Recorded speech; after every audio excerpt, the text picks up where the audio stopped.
समायना गोजा नायनो समायना गोजा सासे बै माबा एसे खानायाव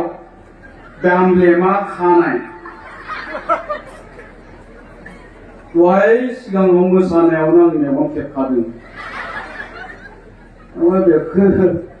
रायथिना लाथारनांगोनलां होननानै दहायनो आं इखैजाय थांबाय खाथियाव थांनानै आं आइ लाभ इउ होनबाय खाथियाव थानाय हिनजावफ्रा खे मिनिबाय आंलाय मानो मिनिखो आं आइ लाभ इउ होननो मोना नामा जोंहा आदा बिदाखौ आसैयो जाहैबाय हौवासो मोजां नायबा नोंमारगौसो राखावखाव साला आं ओरैसो नामाब्रासो मोनदोंमोन आङो सोरखौबासो मेगन खेबलाङो आंबो ओंखाम उखैनायखायसो खर'आ बारा खामानि होआखै नामा दा जियानो जा दिनैनि नैबे हाबाफारिखौ मेहेर गोनाङै बेखेवनानै होलांनाय दा चिरां जिल्ला दुलाराय बाथौ गौथुमनि लाइमोन आफादनि आफादगिरि फंबाय प्रदीप नार्जारी आरो एसे सिगाङावसो खोब ओंथि गोनाङै मेहेर गोनाङै बिबुंथि लाखिलांनाय लोगो नामाब्लांबाय जोंहा दुलाराय बर' फरायसा आफादनि लोगो गाहाय नेहाथारि बिथां दिनेश ब्रह्म आरो बाहागो लानो हानाय साफ्रोमबो आलासि नोंथांमोन बे ओनसोलनि गासै रायजो राजा बाथौ सिबियारि नोंथांमोन आंनि आफालाया बिदिनो जोबनायावसो फैखायो आरो ओरैनोबाबो आंखौ लेक्सार होनो होननानै लेंहरखाया फैला फैगोन होननानै माइकजों ओरै लेक्सार होथिं माबा माइकिं खालाम मानसिफोरखौ लेंहरबाय मानसिफ्रा जमा जाबाथाय आलासिफ्रा लेक्सार होबाय ओमफ्राय आं आयाव नायजाबाय थानांगौ बेनिफ्राय होनबानो आङो 50,000 मोनखायो दा आङो नायजानायनि 50,000 मोनदों दहाय बुंबावबाय एसे लेक्सारबो होलांदो एसे बारायनानै होगोननायखाय आं लेक्सार होनो नागिरदों दा दाथ' बिथांमोना बिराद मोजां बाथ्रा बुंलांबाय मोजां बाथ्रा बुंनानै बाथ्राया जोबोब्ला माया थाहैयोनो गाज्रिया थाहैयो दा बे गाज्रिखौ आं बुंनांगौ आंखौ बुंहरखादो नों गाज्रि बुंनांगौ हिनजावफोरखौ रायफैनांगौ जोंनियाव सेंग्राफोरखौ रायफैनांगौ जोंनियाव होनबाय मानोलाय बै हिनजावफ्राबो माबा हाबा जानायफ्राबो माबा सोरजोंबा खारलाबायग्रा जाबाय सिन्दुर खोमोरनानै रिल बानायलाबायग्रा जाबाय बै सेंग्राफ्राबो माबा उन्दै बैसोआवनो गान्जा सोबलाबायग्रा जाबाय ड्राग्स जालाबायग्रा जाबाय बाइकनि फाग्ला जाबाय ओंखायनो रायफैनांगौ होनना बुंदोंमोन आं होनबाय बिदि रायजानानै आंल'सो जानो ओरैनोबा सेंग्राफ्रा आंखौ बुङो फैलानि फिसाला गावनिया बेसे मोजां जोंखौ रायबाय थायो साला मालाबा गखायनांगौ बेखौ होननानै दा लामायाव लोगो मोनि आंखौ ससियेल मिडियायावनो जमो सेंग्राफ्रा मिथिगौ ना आरो हिनजावफ्राबो बुङो बै फैलायाथ' मालाय हिनजावफोरखौ इसिबां गाज्रि जायो र' गावनि हिनजावाबा माबायदि नङाब्ला गावसोरखौ गोसोथोनानै हाबा जानायनो होननानै बुङो ओंखायनो आं एसे बुंनो एसे मोजांखौनो बुंनो नाजागोन दा जियानो जा आं नैबे जायगायाव फैनायनि सिगां आङो आंनि स्कुलाव हाबहैदोंमोन स्कुलनिफ्राय आं जेब्ला ओंखारबोयो अब्ला सासे बिमाया गावनि गथ'खौ स्कुलाव दोननो फैदोंमोन आरो गथ'खौ दोननायनि उनावहाय गथ'आ बुंदोंमोन फिसाजो फिसा हिनजाव फिसाजोआ बिमाखौ बुंदोंमोन आयै नों आंखौ नेबाय थानो नाङा दा स्कुल गनाय टाइमाव फै आफाया न'आव हारसिङै दं होननानै बुंदोंमोन गथ'आ क्लास 1आव फरायनाय गथ'आ आं बेखौ नुनानै ओरैबायदि गोजोननाय मोनदों बे सिनारिखौ नुनानै आरो गोसोआव साननानै लादोंमोन दिनैनि सानाव बिनिख्रुइ साबसिन सिनारि आरो साबसिन मोनसे नुथाय आं नुनाय नंला बेनो दिनैनि थाखाय आंनि बयनिख्रुइ साबसिन सावगारि नाथाय जेब्ला आङो नोंथांमोननि नैबे जायगायाव फैबाय अब्ला आङो गोसोआव मोनसे खोथाखौ सानदों नङा बैनिख्रुइ नैबे नुथायासो बयनिख्रुइबो समायनासिन बयनिख्रुइबो साबसिन मानो खारन बेवहाय दिनै माखासे बिमाफोर दङ माखासे बिफाफोर दङ आरो बिसोरनि फिसाफोरबो ज' दङ जों आरो दिनै मानो ज' दं बेवहाय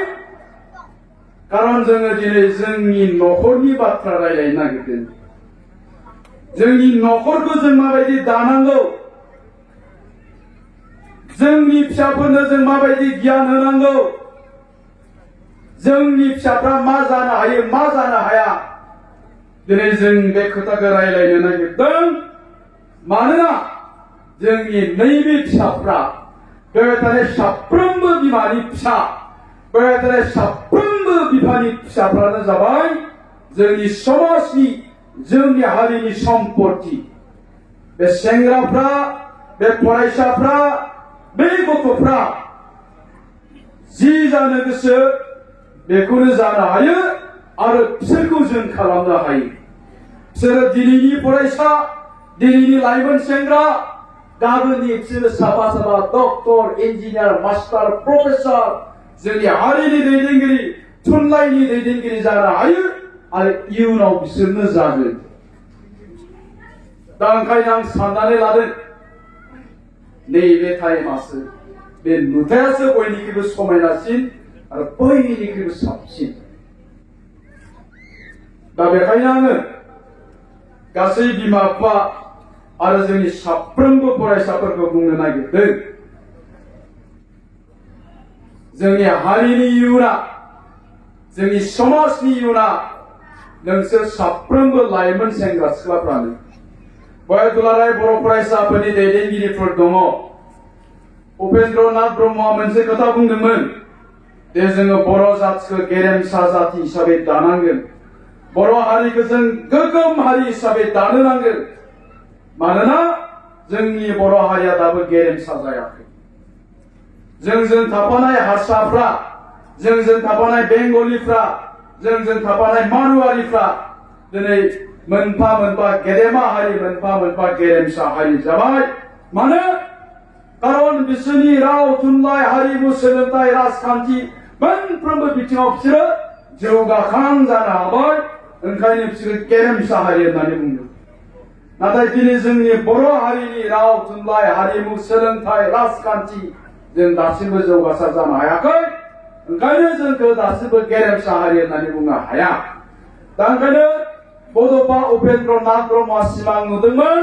बर' हारिखौ गेरेमसा जाति हिसाबै गायसननांगौ होननानै आरो ओंखायनो दिनै दुलाराय बर' फरायसा आफादा जातिखौ गेरेमसा हारि हिसाबै दानांगौनि थाखाय गोबां हाबाफारि लाबोबाय थादों आरो जों सोरखौ थांखिनानै जातिखौ गेरेमसा हारि हिसाबै दानो नागिरदों बेवहाय थानाय लाइमोन सेंग्रा सिख्लाफोरखौनो बे लाइमोन सेंग्रा सिख्लाफ्रा लेखा गोरों जानानै गुनि गियानि जानानै साफा साफा जातिनि दैदेनगिरि जानो हायोब्लासो साफा साफा ACS IPS IAS officer scientist advocate master professor जानो हायोब्लासो जों मा होननानै बुंगोन जोंनि जातिखौ गेरेमसा हारि जाबाय होननानै जोङो बुंगोन दा आं बुंनो नागिरदों बेखायनो बेवहाय थानाय साफ्रोमबो लाइमोन सेंग्रा सिख्ला फरायसाफ्रा जि जानो गोसो बेखौनो जानो हायो मानोना नोंसोरनियाव बे टेलेन्टआ दङ बे पावारा नोंसोरनि थै रोदा रोदा खारबाय दङ दा बे पावारखौ जों सिनायनांगोन माबोरै सिनायगोन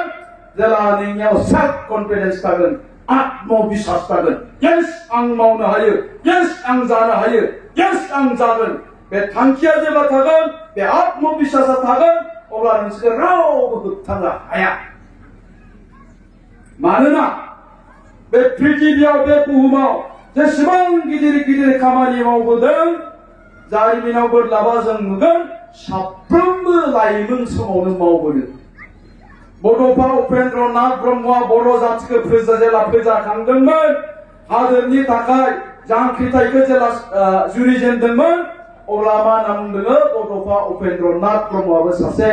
लाइमोन सेंग्रामोन श्रीरामा जेला राबनखौ बुथारदोंमोन बे समावबो रामा सासे लाइमोन सेंग्रामोन श्री कृष्ण दुष्ट कंसखौ जेब्ला बुथारदोंमोन बे समाव श्री कृष्णआबो सासे लाइमोन सेंग्रामोन तारमाने गासै खामानिखौ जोङो लाइमोन समावनो मावनो हायो आरो साफ्रोमबो लाइमोनानो थांखि थायोब्ला गोसो दङब्ला बे खामानिखौ मावनो हायो दा ओंखायनो आं साफ्रोमबो सेंग्राफोरखौ बुंदों साफ्रोमबो फरायसाफोरखौ बुंदों नोंसोरो जा जानो गोसो बेखौनो जानो हायो गतिके नोंसिनाव सेल्फ कन्फिडेन्सआ थानांगोन आत्मबिश्वासआ थानांगोन थांखि थानांगोन बे थांखिखौ होसोनानै जेब्ला नोङो आवगायलांगोन अब्ला नोंसोरखौ रावबो होबथानो हाया दा जियानो जा आं बिनि गेजेरावनो फंसे खोथा बुंग्रोनो नागिरदों आं बुंदों नैबे जायगायानो बे नुथायानो दिनै आंनि थाखाय बयनिख्रुइबो साबसिन होननानै मानो खारन जेब्ला आं दहाय फैजेनदोंमोन अब्ला आं गारिनिफ्राय ओंखारनाय लोगो लोगो जायनो लोगो मोनदों जायनो नुदों बेनो आंखौ आखाइ खबजबना खुलुमदों खुलुमबाय सार मोनफैबायना सार होननानै बुंदों आंबो खुलुमदों जायनो नुदों बिसोरनो आंखौ आखाइ खबजबदों आंबो आखाइ खबजबनानै खुलुमदों आरो बेवहाय हाबफैबाय बेवहाय हाबफैनानै साफ्रोमबो मानसिनि मोखाङाव आं नायदों दहायनिफ्राय आं नोजोर होबाय दङ बे साफ्रोमबो मानसिनि सानस्रिया सिगांनि सानस्रिनिख्रुइ दिनै एसेबाबो आलादा जादों जोंनि साननाय हनाया दिनै एसेबाबो साबसिन जादों हयथ' बेवहाय दिनै गोबां मानसिया सानदों आं दिनै गाज्रि खोथा बुङा गाज्रि बाथ्रा रायलाया आं दिनै रावजोंबो नांलाय खमलाय खालामा आं दिनै रावखौबो थगाया हयथ' दिनै बेवहाय बाहागो लाफैनाय गोबां मानसिफोर दं जायफ्रा सप्तासेयाव खनसेल' दुगैयो बिसोरबो दिनै दुगैयाबालासिनो फैयाखै नंगौना नङा जायफ्रा सानफ्रामबो ना बेदर जायो बिसोरो सानदों आं दिनै आं जायगायाव थांनो नागिरदों आं दिनै ना बेदर जाया होननानै हयथ' ना बेदर जायाबासिनो फैदों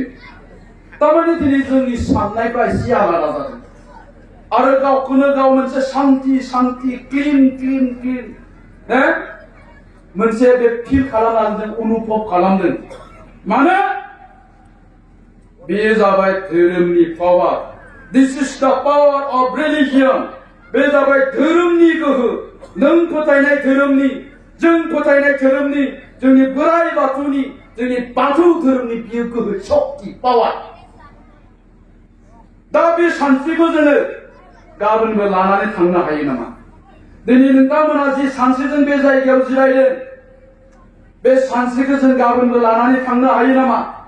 बे सानस्रिखौ जों समफोरबो लानानै थांनो हायो नामा जोंनि बे सानस्रिखौ जोङो न'खराव गायसननो हायो नामा आरो जुदि जोङो न'खराव बेबायदि सानस्रिखौ अरायनि थाखाय गायसननानै दोननो हायोब्ला जोंनि न'खराव मालाबाबो अशान्ति जानाय नङा जोंनि न'खरनि रावबो फिसाया मालाबाबो गाज्रि लामाथिं थांनाय नङा जोंनि न'खराव जेबो आंखाल जानाय नङा दानिया बे सानस्रिखौ लांबाय थानो गोनांब्ला ओंखायनो मा नांगोन जोङो बे धोरोमनि सानस्रि बे सान्थौखौ जों न'खराव गायसननानै लानो हानांगोन बेवहाय थानाय साफ्रोमबो सुबुङा गावनि न'खराव बे धोरोमनि सान्थौ सानस्रिखौ जोङो इस्टाब्लिश खालामनानै लानो हायोब्लानो बे सानस्रिखौ जों सानफ्रामबो मोनबाय थागोन आरो जोंनि सानस्रिया जुदि सानफ्रामबो बेबायदि जायोब्ला जोंनि समाजाव जोंनि न'खराव जेब्लायबो सान्थिया थागोन आरो जों जेब्लायबो गोजौथिं दावखोलांनो हागोन दानिया बाथ्राया नैबेहाय सिखारो दा गुबै खोथाया जाबाय मा नै ओरैजाय जिरायनाय जोंनि लाइमोनफोर बांसिन बिथांमोना दा धोरोमजों सोमोन्दो दंना गैया कुइसना बे ओरैनोथ' नुयो जोंनि बाथौ धोरोमाव जोंनि आबै बोराय बुरैफ्रा सानफ्रामबो खिबु फेथें फेथें खुलुमनाय दा आं बुंनो नागिरदों बे बोराय बुरैफ्रा थैजानो लुबैनानैसो गावसोर खुलुमो नामा मानो खारन बिसोरनि बिहामजोफ्रानो बाथौ खुलुमा मानो बिसोरनि फिसाफ्रानो बाथौ खुलुमा आरो बाथौ खुलुमैनि थाखाय इसोरनि खाथियाव आरज गाबनो रोङैनि थाखाय दिनै जोंनि गोबां फिसाफ्रा आं गासिखौबो बुंनो नागिराखै जोंनि गोबां बिहामजोफ्रा जोंनि गोबां फिसाफ्रा दानिया थाब थाब थाब थाब गाज्रि जायो जागोना जाया जों जे बुङो क्लास 8आवनो जों आंनिया फिसाया जौ फाग्ला जाबाय क्लास 9आवनो गांजा सोबग्रा जाबाय क्लास 10आवनो हिनजावनि फाग्ला जाबाय क्लास 10आवनो बाइकनि फाग्ला जाबाय मानो खारन जोंनि फिसाफोरनो जों बे आध्यात्मिक गियानखौ धोरोमारि गियानखौ जों होनो हायाखै दिनै जोंनि फिसाफ्रा धोरोमजों जेबो सोमोन्दो गैया आरो जों बिमा बिफाफ्रा गावल' थैजानो गिनानै बाथौ खुलुमबाय थादों गावनि फिसाफोरखौ जेबो धोरोमजों सोमोन्दो लाखिहोआखै आरो धोरोमजों जेबो सोमोन्दो लाखियैखायनो बे स्पिरिचुवेलिटि थट आध्यात्मिक जे गियान धोरोमारि जे सान्थौ सानस्रि गैयैखायनो जोंनि फिसाया मोजां गाज्रिखौ सिन्ता खालामनो रोङि जाबाय मान सन्मान गैयि जालांबाय दा बेखायनो आं साफ्रोमखौबो बुंगोन बेबायदिनो साफ्रोमबो सुबुंखौ आं बुंगोन जोंनि फिसाफोरनो जुदि जोङो गियान होनो गोनांबा जोंनि फिसाफोरखौ जों जुदि मोजां खालामनो गोनांब्ला लेखा फोरोंनायल' नङा जों बिसोरनो धोरोमारि सान्थौ सानस्रिखौ होनो हानांगोन अब्लासो जोंनि फिसाफ्रा गियानि जागोन आरो जोंनि फिसाफोरनो बे धोरोमारि सान्थौ सानस्रिखौ होनो हायाब्ला थांनानै थानाय समावनो बिमा बिफाया बे पापनि फिथाइखौ मोनजाबाय थागोन आरो जों दिनै बेखौनो नुदों दा ओंखायनो आङो लाइमोनफोरखौबो बुंगोन जोंनि सेंग्रा सिख्लाफोरखौबो आं बुंगोन जे नों गावखौ फोसाबना लानांगौनि थाखाय धोरोमारि सान्थौ धोरोमारि सानस्रि धोरोमारि बे गियानखौ नों लानो हानांगोन अब्लासो नों गावखौ फोसाबनानै लानो हागोन आरो जेब्लासिम जोङो बे धोरोमारि सान्थौ सानस्रिखौ जोंनि खर' मेलेमाव सोनानै लानो हाया अब्लासिम जोङो गावखौ फोसाबनायाव गोब्राब जागोन दिनै जोङो गोबां मानसिखौ मा नुदों आवसारि जानाय नुदों आं दहाय बुंनाया दिनै जोंनि गोबां आइजोफोरखौ आवसारि जानाय नुदों जोंनि गोबां लाइमोन सेंग्रा सिख्लाफोरखौ आवसारि जानाय नुदों मानो खारन बिसोरो धोरोमजों सोमोन्दो गैयिनि थाखायनो मानसिया धोरोमजों सोमोन्दो गैया बिसोरो नास्तिक होननानै बुङो अधोरोम होननानै बुङो जेब्लानाखि बे धोरोमजों सोमोन्दो गैया जायो अब्ला मानसिया आवसारि जायो आरो मानसिया जेब्ला आवसारि जायो अब्ला सोदोमस्रि गैयि जायो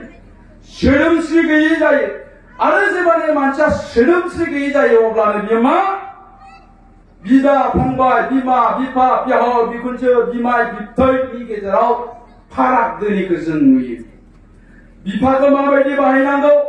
बिहावखौ माबायदि बाहायनांगौ बिमायखौ माबायदि बाहायनांगौ बिनि गेजेराव फाराग थायैखौ जों नुयो आरो बेखौनो सोदोमस्रि गैयि होननानै बुङो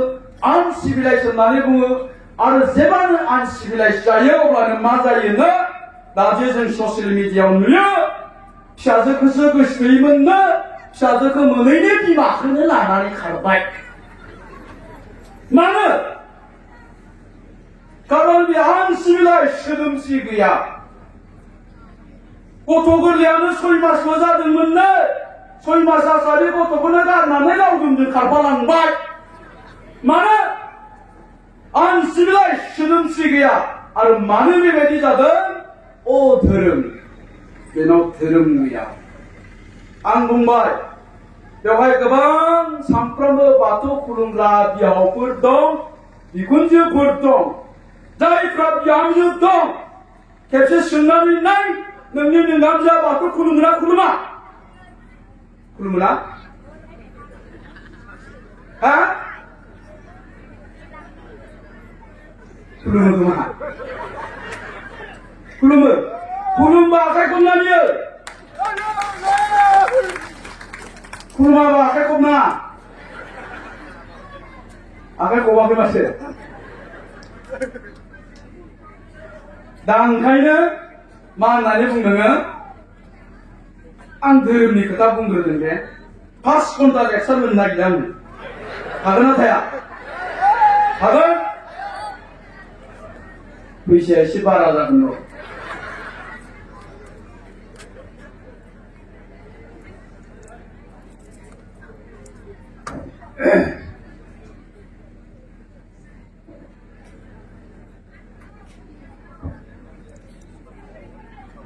जोंनि जायगायाव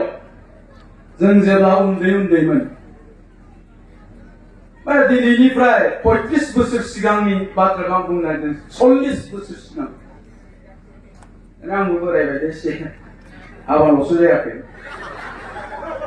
40 बोसोरनि सिगांनि बाथ्रा बुंनो नागिरबाथ' बोरायखानाय नङा 40 बोसोर सिगां आङो मा नुदोंमोन आंनि गामियाव जेब्लानोखि बेबायदि बाथौ फोरबो जायो मागोनि बैसागुनि अब्ला मा खालामोन जों गामिनि हालमाजिया न'खर हाबोमोन हाबनानै मा बुङोमोन नोंस्रा थाइनै संनांगौ जौखौ नोंस्रा थाइथाम संनांगौ नोंस्रा थाइसेबानो जागोन होननानै न'खर हाबनानै हालमाजिया खोन्थायोमोन आरो जै दिनखालि बेबायदि फोरबोआ जाबाय दिनखालि मा न'खरफ्रोमनिबो आइजोफ्रा हिनजावफ्रा सोरबा ओरै फारसे ओरैजाय जानजियाव लानानै फैयोमोन जौखौ गावबागावनि नामखौ लिरनानै बिबारि बे बिबारिनि जौखौ आरोखि ओरैजायना सोमस्रि बेबायदि नाम लिरखा सुनैजों नाम लिरै बाथौसालियाव जौ लानानै फैयो फुरा मोनसे न'आ बुंसारजोबोमोन जौखायजों ओमफ्राय मा खालामोन बै दौरिफ्रा फुङावनो गावस्रा मुक्तुवानिलाय होननानै लोंग्रोयोमोन जौखौ लोंनानै गावस्रा थं जानानै थायोमोन ओरैजाय मा दाबो बे आगोल नोंसोरो ओरैबायदि मोनसे परिबेस बेबायदि मोनसे जोंनि बाथौ धोरोमनि जिथु माबाया बेबायदि मोनसे आवसारि थाखोआव दंमोन आरो बेनि उनावहाय बाथौ धोरोमारि गौथुमनि जोनोम जाबाय आरो बेनि उनावहाय जोंनि जायगायाव सासे मानसि जोनोम जाबाय मा खालामोन बियो फुरा बाथौ धोरोम सिबियारि गामि हाबनानै बै गौथुमखौ लानानै गामि हाबनानै बाथौ धोरोमनि सान्थौ सानस्रिफोरखौ लेखा फराय फोरोंबाय बुजिबाय बेनिफ्राय मा जादों दा बे मानसिफ्रा जायफ्रा मोनसे समाव जौ लोंनानै गोलैनानै थायोमोन बे जोंनि जायगानि मानसिफ्रा गासिबो दा जौखौ गारजोब्बाय जायफ्रा बाथौनि आर'ज खनो जायफ्रा बाथौसालियाव थांबाय थायो बिसोर दिनै रावबो जौ लोंलिया थोबसेबो जौ लोंलिया आरो बिसोरो दा आंनि मेगनजों नुबाय लेखा रोङाब्लाबो दिनै बिसोरो साफा गियानि मानसि जाबाय आरो लेखा रोङाब्लाबो साफा गियानि मानसि जानायखायनो दिनै जोंनि बे जायगानि मानसिफ्रा मोनसे समाव बोथिनै बोथिथाम ओंखाम रानजाग्रामोनब्लाबो दिनै रावबो ओंखाम रानजालिया बे बाथौ धोरोमा दिनै जोंनि जायगायाव आं नोंथांमोननि जायगाखौ बुंथ'नो नागिराखै बेबायदि मोनसे सोलायनाय लानानै फैयो बिराद मोनसे मोजां परिबेस दिनै जायफ्रा बाथौ धोरोमारि गौथुमजों बा बाथौ सिबिनायजों सोमोन्दो दं नाथाय बिराद गेदेरथार कुइसना मा मोनसे समाव बिसोरो जौ लोंनानै गोलैनानै थायोमोन दिनै बिसोरो बाथौ खुलुमनानै बाथौनि आर'ज खननानै रावबो जौ लोंलिया गियानि जाबाय दा बिसोरनि फिसाफ्रा जौ लोंनानै गोलैनानै थाग्रा जाबाय उल्था जाबाय दा खोथाया बैसोरनि फिसाफ्रा दिनै जौ लोंनानै गोलैनानै थाग्रा जाबाय जौ लोंनानै गिदिंथिंलाबायनानै थाग्रा जाबाय आं बेखायनो दहाय बुंनाया नोंल' बाथौखौ खुलुमबाय थानानै मा जानो नोंनि गथ' गथायनो जुदि नोङो बे धोरोमनि बे बाथौनि सान्थौ सानस्रिखौ होनो हायाब्लालाय नोङो सानफ्रामबो बाथौ खुलुमबाय थानानै सानफ्रामबो आर'ज खनबाय थानानै नोंनि फिसाया सिखाव जायोब्ला नोंनि फिसाया गाज्रि जायोब्ला जौ फाग्ला जानानै लामायाव गोलैनानै थायोब्ला अब्ला मा बुंगोन बाथौ धोरोमारि सिबिग्रा मानसिनि फिसाफ्रानो बेबायदि होमबा नोंनि बाथौखौ सोर फोथायो नोंनि बाथौखौ सोर भेलु होगोन आरो दिनै गुबुन धोरोमारि मानसिफ्रा जोंखौ बेबायदिनो बुंनो नागिरो दा बेखायनो आं खावलायदों गौथुमखौ आं खावलायगोन आरो साफ्रोमबो बिमा बिफा नोंथांमोनखौ आं खावलायगोन दा बेखायनो जोंनि बाथौखौ जोङो फोसाबनो गोनांबा बाथौखौ फेहेरनो गोनांबा बे बाथौआ बयजोंबो अनसायजानाय जानांगोन आरो बाथौआ बयजोंबो अनसायजानो गोनांब्ला जों साफा साफा बिमा बिफा जायफ्रा बाथौखौ सिबियो जायफ्रा बाथौखौ फोथायो सानफ्रामबो आरज खनो सानफ्रामबो बाथौसालियाव थाङो बिसोरनि फिसाफ्रा गियानि जानांगोन मोजां जानांगोन नोंथांमोनहा गाज्रि मोनना आं मोनसे खोथा बुंनो नागिरदों जोंनि जायगायाव दाबसे गामि दं जा दिनेश बिथाङा मिथिगौ थांबाय नामा बुनगाव होननाय दाबसे गामि दं गामि दरसे बिसोरो मा ख्रिस्टियानारि बे गामि दरसेल' दं आंनि जायगायाव ख्रिस्टियान बिसोर बोसोरफ्रोमबो आंखौ लेंनानै लानानै थाङो लेंहरो ख्रिस्टमास जायोब्ला गावसिनि माबा मोनसे फोरबो जायोब्ला जोंनि गामियाव फैसा होननानै लेंहरो आंबो खेबफ्रामबो थाङो जेला बिसोरनि गामियाव थाङो जायजों लोगो मोनाथों मानो उन्दैयानो जा गेदेरानो जा सेंग्रायानो जा सिख्लायानो जा नुनाय लोगो लोगोनो बिसोरो आखाइ खबजोबो सार जों गामियाव फैनो सारा औ नोंसोर गामियाव फैनां बहा थांगोन सार आं आमुगायाव थांगोन जोबखांनायनि उनाव जानांगौ फैसा खुलुमबाय सार हामबायसै सार सोरबा हेन्डसेक लायो बिराद मोजां मोनसे बेबहार बे सेंग्रा सिख्लाफोरनि बे गथ' गथायफोरनि सानथौ सानस्रि बिहेभियारा बिराद मोजां थांनानै गोजोननाय मोनो गथ'फ्रा बेबायदि संस्कारि जानांगौ सेंग्रा सिख्लाफ्रा बेबायदि संस्कारि जानांगौ होननानै साननानै लायो दानिया सानबाय बिसोरनि फिसाफ्रालाय मानो बेबायदि जायो बेखौ एसे बिजिरना नायबा जों नुबाय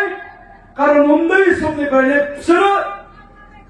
गावसिनि गथ'फोरखौ गिर्जायाव सोयो मालाबा गुड फ्राइडेनि मालाबा सानडेनि साफ्रोमबो गामिनि गथ' गथाय लाइमोन सेंग्रा सिख्लाफोर जेसेबां दं बिसोरो गिर्जायाव सोयो गिर्जायाव थाङो आरो बे गिर्जायाव इसोरनि खोथाखौनो बुंबाय थायो मानसिया बुहुमाव फैनानै माबायदि सोलिनो नांगौ माबायदि रायजो जानांगौ समाजाव नोंहा मा दायित्व दं माखौ मावनांगौ माखौ मावनाङा मा मावोब्ला इसोरा साव होयो मा मावोब्ला इसोरा अनहरो आरो इसोरा अनोब्ला मानसिया मा जानो हायो बे मोनफ्रोमबो बाथ्राखौ उन्दै समनिफ्रायनो जिग' बिसोरो गिर्जायाव बुंबाय थानायनि थाखाय आं नुबाय बे गामिनि बे ख्रिस्टियान गामिनि लाइमोन सेंग्रा सिख्लाफोरनि जि बिहेभियार बे भेरि गुड जोबोद गनायथाव जोबोद बाख्नायथाव दा बेखायनो जोंनि धोरोमारिफ्राबो बे दायित्वखौ लानानै जोंनि साफ्रोमबो लाइमोन सेंग्रा सिख्लाफोरखौ जुदि जोंनि बाथौ धोरोमनि सानथौ सानस्रिखौ उन्दैनिफ्रायनो जों जिगु सोनानै होयोब्ला जोंनि गथ'फ्राबो मालाबाबो गाज्रि जानाय नङा आं जोंनि गथ'फोरखौ गाज्रि होननानै बुंनो नागिराखै जायफ्रा गाज्रि जादों बिसोरबो बेबायदि जानाय नङा बेखिनि दायित्वखौबो जोङो लानो हानांगोन दा जियानो जा बे धोरोमनिया थांबाय आं एसे दाना रायनोसै गाज्रि मोननो नाङा राया दे दा बेवहाय गोबां लाइमोनफोर दं गोबां बिमाफोर दं ना होमबा आंथ' दहायनो बुंदों जोंनि सम्पतिया जोंनि दौलुरा जाबाय बेवहाय थानाय लाइमोन सेंग्रा सिख्लाफ्रा बेवहाय थानाय बे उन्दै गथ'फ्रा नोंथांमोननि न'खरनि जोंनि समाजनि जोंनि जाथि आं दहाय बुंदोंमोन बिसोरो जा जानो गोसो बेखौनो जानो हायो बिसोरखौ जों मा खालामनो गोसो बेखौनो खालामनो हायो खालि जोंनियाव आत्मबिश्वास थानांगौ गावनि सायाव फोथायनाय दाखालि दिल्लीयाव जेला बड'लेण्ड महोत्सव जादोंमोन अब्ला आङो बेवहाय थांदोंमोन बड'लेण्ड महोत्सवआव जायगायाव आं जेला मोनहैबाय बेबायदि प्रग्राम जानाय जायगायाव आं जेला मोनहैयो अब्ला सासे गथ'आ आंखौ नुहुरनानै गोजाननिफ्राय होसोबोदों खाथियाव सासे एसे बोराय बैसोगोरा मानसिबो दङ गामसा गोदान आर'नाइ गोदान गस्ला गोदान गानदों तारमाने बियो बे गथ'नि बिफा आंनि खाथियाव मोनफैब्ला गथ'आ आंखौ खुलुमदों खुलुमबाय सार होननानै सारा आंखौ सिनायदों आंथ' सिनायाखै बहानि नोङो सार आं बिजनिनि सारा सानसेखालि जोंनि स्कुलाव फैदोंमोन सारा गोबां खोथा बुंदोंमोन आरो सारनि बुंनाय खोथाजों आं मटिभेट जानानै थुलुंगा मोननानै दिनै आं दिल्लीयाव इन्जिनियार फरायनो फैबाय सार होननानै बुंदों अब्ला आं बेखौ आखाइ खबदों थेंक इउ भेरि माच जोबोद मोजांनि बाथ्रा बिदायाबो बुंदों नंगौ सार नों जि बाथ्राखौ जे दिनखालिनिफ्राय खोनाबाय बै दिनखालिनिफ्राय बे गथ'आ सानफ्रामबो आंखौ बुंदों आफा आं इन्जिनियार जागोन इन्जिनियार जागोन इन्जिनियार जागोन आरो दिनै गमामा आंनि फिसाया दिल्लीयाव इन्जिनियार फरायनो थाहैबाय नाथाय आं बायदि मानसिया दिल्लीयाव फराय फोरोंनो हानाय आंहा केपासिटि गैया गोहो गैया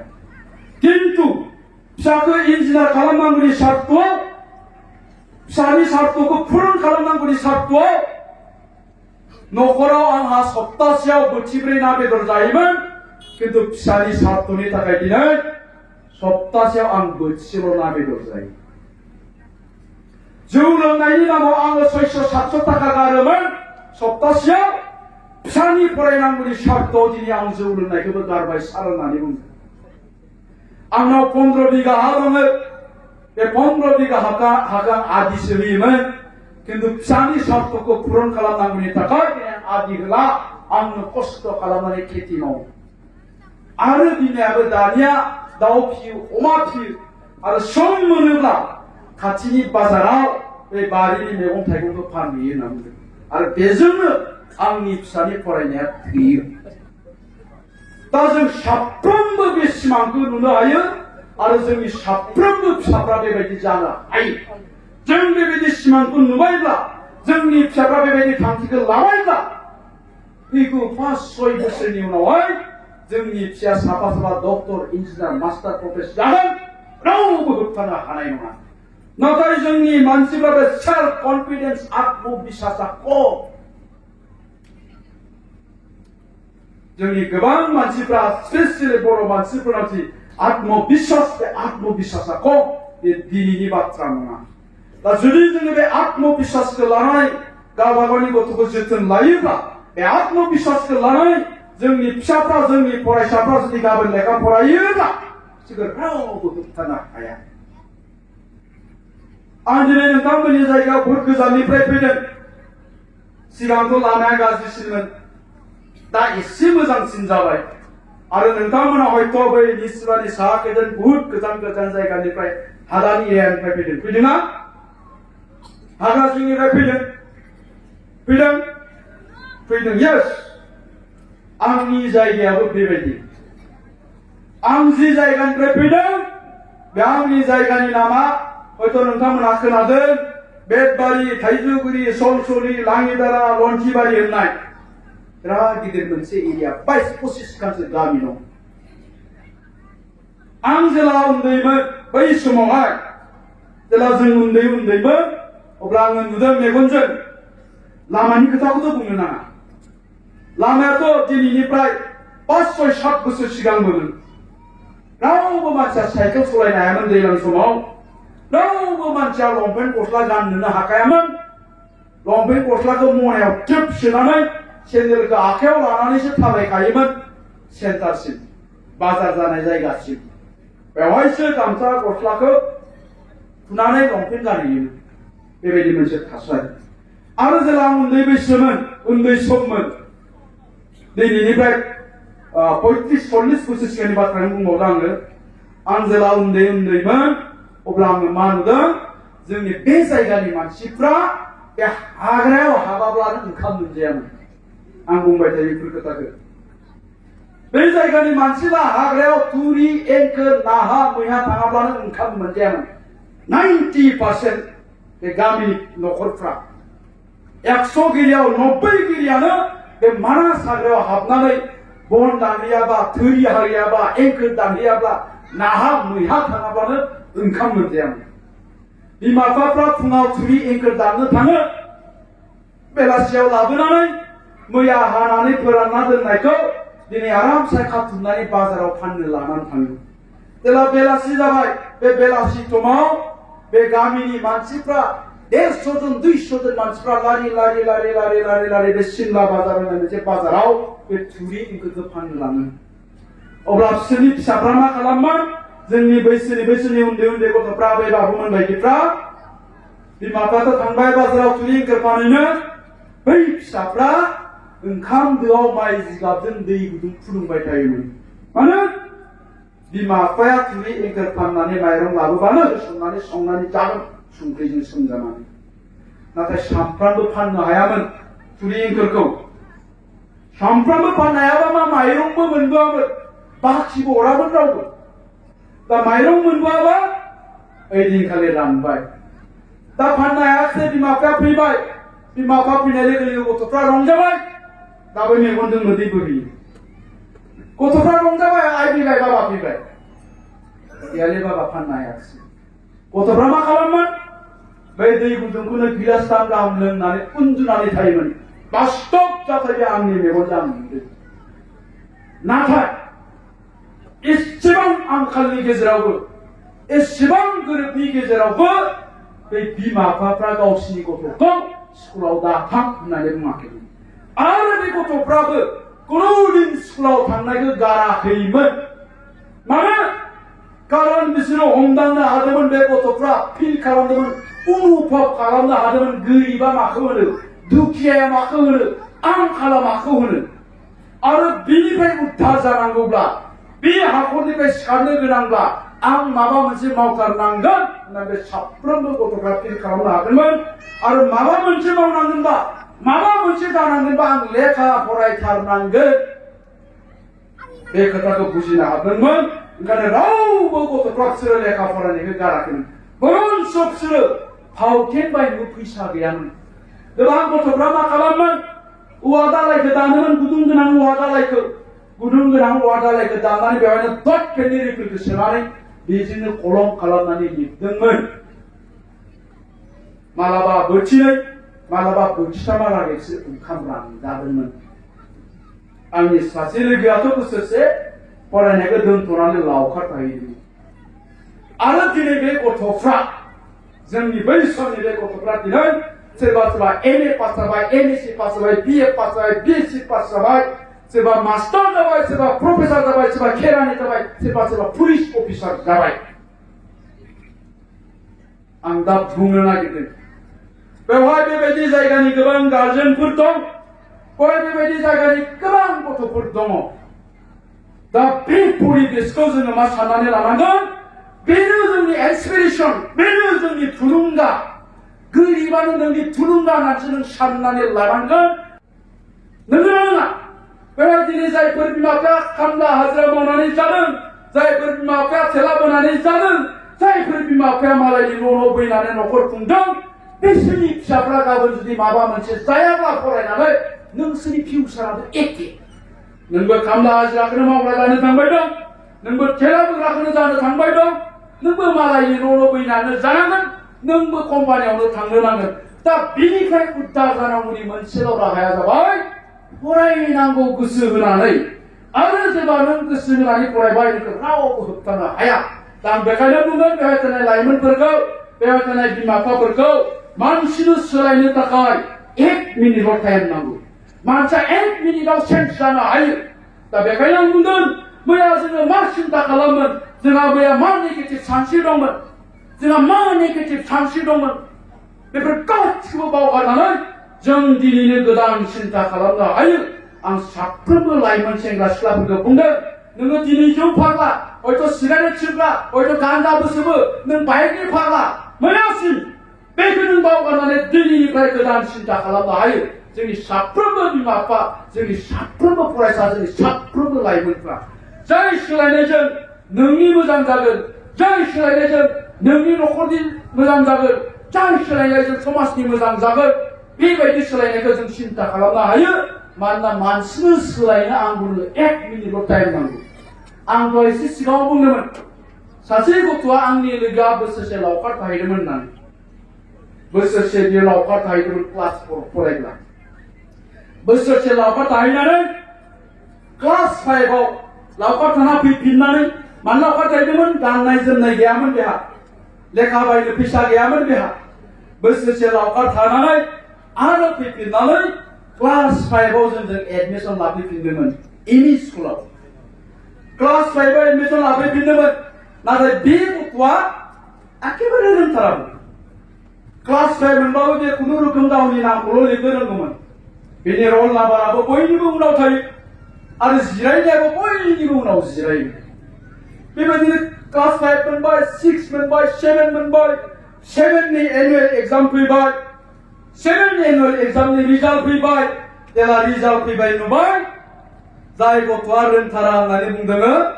बे 75% मोनदों आंनिया 72 बे रल नाम्बार 1 आं रल नाम्बार 2 जाबाय आं शक जादों माबोरै जाखो बेलाय माबोरै 75% मोननो हागोन बेलाय आंनिख्रुइ माबोरै बांसिन मोननो हागौ बेलाय ओंखायनो आं बेखौ बुंबाय न'खौ लादों मानो मोना मा न'खौ लाबाय न'खौ लाखिनायाव माबोरै 75 मोनदोंलाय अब्ला बे गथ'आ बुंदों आं थांखि लाबाय मा थांखि आं पुलिस अफिसार जानोसै आरो पुलिस अफिसार जानायनि थांखिजों थांनाय 6 मासनिफ्राय आङो सानफ्रोमबो 12 घन्टायै लेखा फरायबाय दं थांनाय 6 मासआ पुलिस अफिसार जानायनि थांखिजों आङो 12 घन्टायै लेखा फरायबाय थादों आरो बे फरायनायनि बेनो दिनैनि बे रिजाल्टआ बे फिथाइया होनना बुंदों बे गथ'आ बेनि उनाव जेला क्लास 9 मोनबाय अब्लाबो रल नाम्बार 1 बेनो जाबाय जेला क्लास 10 मोनबाय अब्लाबो बेनो रल नाम्बार 1 जाबाय पिअसि पास जाबाय पिएससि पास जाबाय इन्टारभिउ होबाय दा सासे पुलिस अफिसार जानानै बे क'क्राझाराव थायो बिरफुं मोसाहारि क'क्राझाराव बै केन्द्रीय बिद्यालय खाथियाव थांनानै सोंहैबानो जाबाय बिरफुं मोसाहारिया बहा थायो होननानै पुलिस अफिसार बे बेवहाय थायो दा माबोरै जाखो बियो आं बुंदों जाय गथ'आ जेबोखौनो रोङा जाय गथ'आ गावनि नामखौनो लिरनो जागोन क्लास 5 सिम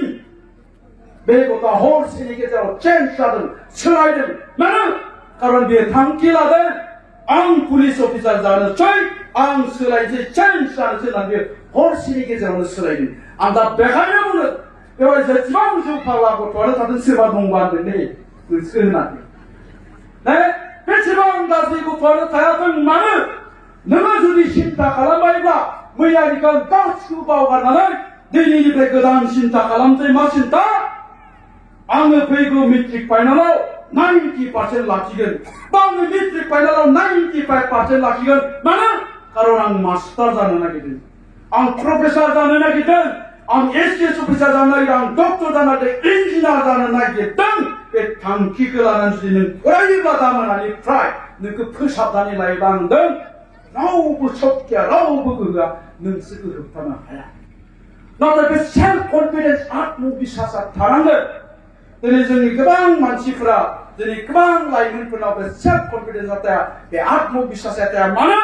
खारन आथिखालाव जोंनि लाइमोनफोरखौ नैबे खर'आव नेगेटिभिटि जा थिंकिं नेगेटिभ बे थिंकिंआ जोंनि गथ'फोरखौ बासाबोदों आरो बे दिनै गोबां लाइमोनफोरखौ धंसनि लामाथिं लांबाय दङ मिथिबाय नेगेटिभ माने माखौ होनना बुङो मिथिगोना बियो मोजां नङा बे थिग नङा आं बेखौ मावनो हाया बेजों जानाय नङा बे थिंकिं नेगेटिभा बेखौ होननानै बुङो दिनै जोंनि गोबां लाइमोनफोरनियाव बे नेगेटिभिटि जा थिंकिं नेगेटिभ थिंकिं बे नेगेटिभ थिंकिंआ पासाबोनानै दं माया खालामदों ससियेल मिडियाया दिनै ससियेल मिडियायाव मा नुयो बर'फोरनि ससियेल मिडियायाव मा नुयो जायफ्रा बर'फ्रा ससियेल मिडियायाव एकाउन्ट दङ बिसोरो मा बाथ्रा फोसावो गासिबो मेनिपुलेटेड इनफरमेसन फेक इनफरमेसन गावबागाव स्वार्थखौ पुरन खालामनांगौनि थाखाय जे बेखौ जोंनि लाइमोनफ्रा मा खालामदों दा सोरबा लिडारखौ जुदि सोरबा बिराद रायदोंबा नोंमारगौनि साला एम्फौ मदासोराव दिगेन्द्रा मा नोंमारगौया हाग्रामाया लांथामा थिग नोंमा बेबायदिखौ बिसोर बिराद नायो गाज्रि मोनना आं सारमोननि खोथाखौ बुंदों बास्तबखौनो आं बुंदों आरोखि नङा होमबा जेब्लानाखि बै जातिनि दैदेनगिरिफोरखौ सोरबाया गाज्रि रायगोन बेखौ थिगसाय नायो बिसोरो नोंमारगौनि साला बिसोर थिग नोंमारा लागायनांसिगौ बिसोरखौ कमेन्टबो होयो नाथाय जेब्लानाखि मोजां भिडिअ होगोन दहाय लेक्सार होलांनाय माखासे भिडिअफोरखौ सोरबा ससियेल मिडियायाव होयोब्ला बेखौ स्किप खालामलाङो बेफोरखौ नाया बेफोरखौ माखौ नायो दा जुदि फैलाखौ सोरबा गाज्रि रायोबा ससियेल मिडियाया फैलाया थिग नङालाय गावनि जायगायाव मोजां मोना बेखौ रावबो नोंमारगौ खोमालै साला बेखौ बारा मोजां मोनखाया थिग सिनायनायगोन सोरबा इउटिउबारा बुङो hello guys welcome back to द माय इउटिउब चेनेल जानो हागौ नोंथांमोना आंनि चेनेलाव बयबो नायगासिनो दङ आं नोंथांमोननो बिराद मोनसे मोजां रादाब लाबोनो नागिरदों नोंथांमोना बयबो मिथिखादों खोमा थेवबो आं दिनै डिटेल्सआव नोंथांमोननो मोजाङै खोन्थानो नागिरदों खोनासंला आंलाय सानदोंमोन बिराद मोजां इनफरमेसन होगोन नामा एजुकेसननि साइन्सनि लिटारेचारनि कालचारनि गेम्स स्पर्ट्सनि नङाब्ला मा बुंगारबायो हेला रायजोफोर नोंथांमोनाथ' दाख्लैनो नुखादोंमोन नैबे माबाया सोमस्रिया सोरजोंबा ओरैजाय खामाखासो खारबा लांदों होननाया ओरैयानो ओरै हमजाबायमोन लागाव 8 घन्टानि उनावहाय 1 मिलियन भिउस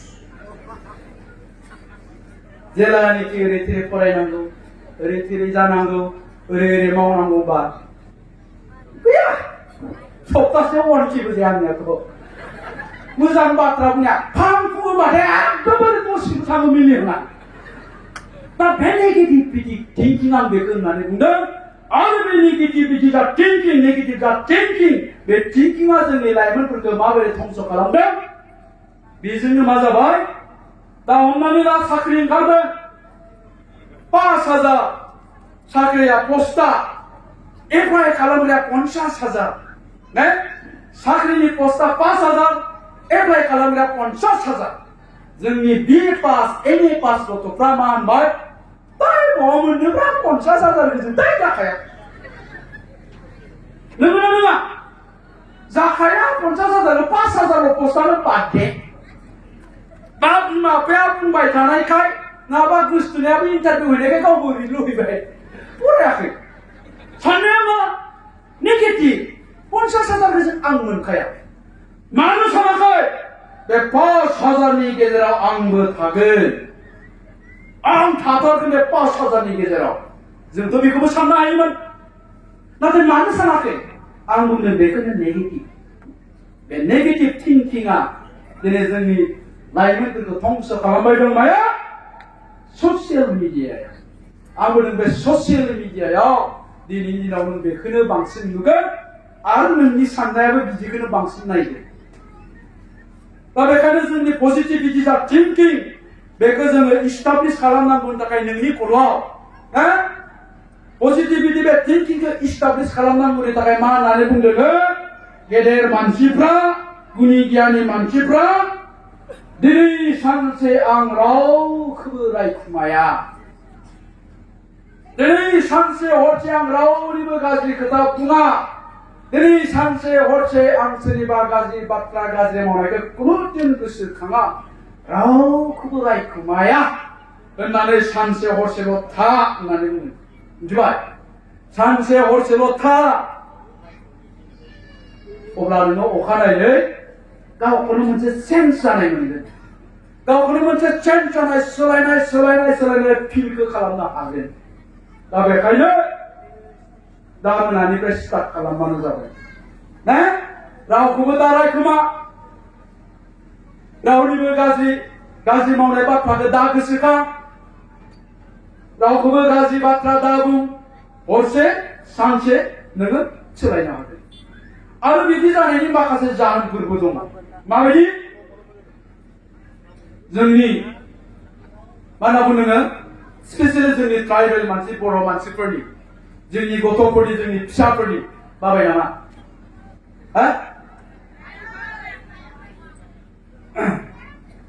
एसेल' बुंनोसै मा होनना बुङो नोङो जोंनि बर' मानसिफोरनि गथ'फोरनि दा क्रन'लजिकेल एज आरो बिनि मेन्टेल एजजों गोरोबा होनना बुङो क्रन'लजिकेल एज माने जोनोम जानायनिफ्राय दिनै बेसेबां जाखो बिनि बैसोआ बे बैसोजों बिनि मेन्टेल एज दा ब्रेननि जा मेचुरिटि जा आइकिउ लेभेल आइकिउ माने इन्टेलिजेन्ट कुइसन होननानै बुङो इन्टेलिजेन्ट कुइसन जा आइकिउ लेभेल बे आइकिउ लेभेला गोरोबा होनना बुङो जाय गथ'आ 15 बोसोर जाबाय बे गथ'नि ब्रेना मा जायो 10 बोसोरनिल' जायो जाय गथ'आ 8 बोसोर जाबाय बे गथ'नि ब्रेना 4 बोसोरल' जायो दा जोंनि गथ'फोरनि मेन्टेल एजआ बेबायदि जाय गथ'आ 16 बोसोर जाबाय बे गथ'नि मेन्टेल एजआ 12 बोसोरनिल' जायो नाथाय गुबुन हारिनि दा गथ'फोरनि जे मेन्टेल एज ना बेयो क्रोनोलजिकेल एजनिख्रुइ एडभान्स जायो होननानै बुंदों हारसा गथ'फोरजों रायलाय नोङो 7 बोसोरनि हारसा गथ'जों रायलाय बाङालि गथ'जों रायलाय बिसोर ओरैबायदि रायलायगोन जेन बियो 12 बोसोर जाबाय 15 बोसोर जाबाय बिनि बैसोआ सानफ्लाङो इमान टेलेन्ट